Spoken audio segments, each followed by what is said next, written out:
Hello guys, I am Sketching Thoughts, and today we are going to explore something almost everyone wonders about. How do some people naturally attract girls without trying too hard? Have you ever noticed someone who isn't the richest, isn't the most handsome, doesn't constantly chase attention, yet people seem drawn toward him? Meanwhile, others do everything they can to impress. They text first every time. They overthink every reply. They try to become whoever they think the other person wants. And somehow, the more they try, the less attractive they seem. Why does that happen? Is attraction really about looks, confidence, money, or is your brain responding to something much deeper than you realize? Let's find out. Most people think attraction begins with appearance. Psychology suggests something different. Appearance may open the door, but personality, emotional signals, and behavior determine whether someone stays interested. The problem is, many people unknowingly send signals of insecurity, not because they're weak, but because fear quietly controls their behavior. You reply within 3 seconds because you're afraid she'll lose interest. You agree with everything she says because disagreement feels risky. You constantly wonder, did I say something wrong? Should I send another message? Why hasn't she replied? Little by little, your attention shifts away from knowing her and becomes completely focused on getting her approval. That's when attraction starts disappearing. Not because you aren't good enough, but because your behavior tells a story your words never intended to tell. A story that says, my happiness depends on your validation, and the human brain notices emotional patterns much faster than logical words. So where does this pattern come from? Behavioral psychology calls this approval seeking. When you depend on someone else's response to feel valuable, your brain enters a reward cycle. Every notification becomes a tiny reward. Every delayed reply feels like a small rejection. The neurotransmitter dopamine starts predicting rewards before they happen. Instead of enjoying the conversation, your brain begins chasing uncertainty. It's similar to pulling the lever on a slot machine. Sometimes you get attention, sometimes you don't. That unpredictability keeps your brain emotionally attached. Ironically, the harder you chase certainty, the more anxious you become. And anxiety changes behavior. You over-explain, over-text, overthink, without realizing it. Here's something important. This doesn't mean you're broken. Your brain learned this pattern for a reason.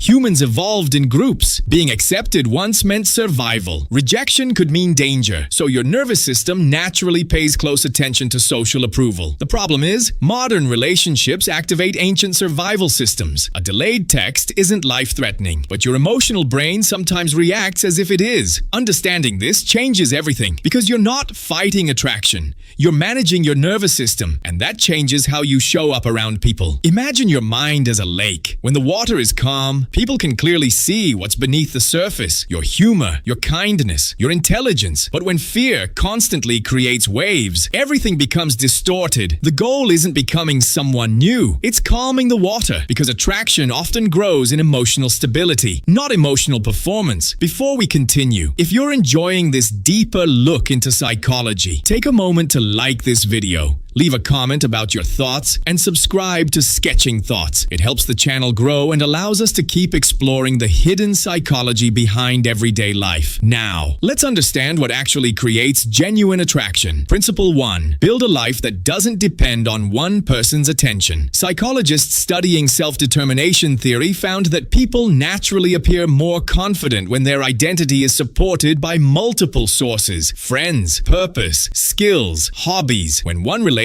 becomes your entire emotional world, every interaction feels high pressure. But when your life already feels meaningful, conversations become lighter. Imagine two people. One spends all day waiting for a text. The other goes to the gym, studies, enjoys music, and talks with friends before replying later. Who's likely to appear calmer? Not because he's pretending, because his brain isn't treating one conversation as survival. That's attractive. Principle 2. Curiosity is more attractive than performance. Many people enter conversations trying to impress. Instead, become genuinely interested. The brain enjoys talking with people who make it feel understood. Ask thoughtful questions. Listen carefully. Notice details. People remember how they felt around you far longer than what you said. For example, instead of immediately talking about yourself, ask, "What made you interested in that?" Their brain begins associating you with feeling heard. That creates emotional warmth. Principle 3. Emotional regulation creates psychological safety. Neuroscience shows that emotions spread between people. This is sometimes explained through emotional contagion. If you're constantly nervous, the other person often feels that tension too. But when you're calm, your nervous system quietly communicates safety. Think of emotions like tuning forks. One calm vibration can influence another. This doesn't mean hiding feelings. It means learning not to let anxiety control your actions. Take a deep breath before replying. Don't send 5 messages because of 1 hour of silence. Let your behavior come from choice, not panic. Principle 4. Confidence grows from competence, not pretending. Real confidence isn't repeating positive affirmations. It's collecting evidence, learning a skill, keeping promises to yourself, improving physically, reading, creating. Every small success teaches your brain, "I can trust myself." That internal trust changes posture, voice, eye contact, decision-making without acting. People notice authenticity far more than rehearsed confidence. Principle 5. Allow attraction to develop naturally. The brain trusts consistency more than intensity. A tree doesn't grow overnight. Relationships don't either. Trying to force emotional closeness too quickly often activates caution. Instead, respect boundaries, give space, stay consistent. Small positive experiences repeated over time build trust. Psychologists sometimes call this the mere exposure effect. People often become more comfortable with those they repeatedly experience in positive, low-pressure interactions. Attraction isn't usually one dramatic moment. It's dozens of small moments quietly accumulating. Now, everything begins connecting. Imagine attraction as a campfire. Many people keep throwing gasoline onto it. Constant messages, constant reassurance, constant pressure. The fire burns brightly, then quickly disappears. Healthy attraction is different. It's built like placing small pieces of wood onto a fire over time. Steady, patient, reliable. Your job isn't forcing someone to like you. Your job is becoming someone whose presence feels emotionally safe, interesting, and authentic. Whether that relationship grows is no longer completely under your control. And strangely, accepting that often makes you more attractive. Because confidence isn't believing everyone will choose you. Confidence is knowing you'll be okay even if they don't. Maybe the real question was never, "How do I attract a girl?" Maybe the better question is, "How do I become someone who doesn't need to chase validation?" Because people are naturally drawn toward those who have peace within themselves. Not perfection, peace. And perhaps the strongest form of attraction isn't convincing someone to stay. It's creating a life so genuine that the right people simply want to walk beside you. Thank you for watching. This is Sketching Thoughts. And until next time, protect your mind, understand your emotions, and keep becoming someone you genuinely enjoy being.